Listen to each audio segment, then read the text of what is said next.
మతం కోసం ద్రోహం చేస్తాడు, ఒకడేమో పైసలకు అమ్ముడువై ద్రోహం చేస్తాడు.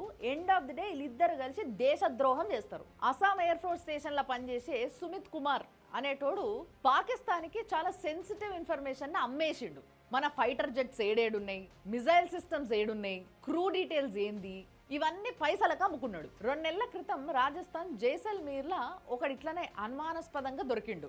Rajasthan intelligence department, air force intelligence department వీళ్ళు కంబైన్ గా ఆపరేషన్ చేస్తే వీడు బయటపడ్డాడు అన్నట్టు. ఇంకో కేసు ఆంధ్రప్రదేశ్ విజయవాడలో మొహమ్మద్ రెహమతుల్లా షరీఫ్, మిర్జా సోహెల్ బేగ్ అండ్ మొహమ్మద్ డానిష్ వీళ్ళు ముగ్గురు టెర్రరిస్ట్ యాక్టివిటీస్ కి సపోర్ట్ చేసుకుంటూ దొరికిపోయారు. ఇక నెక్స్ట్ ఢిల్లీ గజియాబాద్ లా ఇలా వాళ్ళు వీళ్ళు అని ఏం లేదు, 2-3 వర్గాల వాళ్ళు కలిసే 14 మంది ఉన్నారు. ఆ 14 మందిలో కూడా మళ్ళీ మైనర్స్ ఉన్నారు. వీళ్ళు ఢిల్లీ నుంచి కాశ్మీర్ దాకా 50 సీసీటీవీ కెమెరాలను ఫిట్ చేసేసి ఎక్కడెక్కడ ఆర్మీ మూవ్మెంట్స్ ఉన్నాయో రికార్డ్ చేసి మరి ఆ ఇన్ఫర్మేషన్ ని పాకిస్తాన్ కి అందించారు. ఆ ధురంధర్ సినిమాలో చెప్పినట్టు ఇండియాకి ఫస్ట్ శత్రువు పాకిస్తాన్ కాదు, కొంతమంది ఇండియన్సే.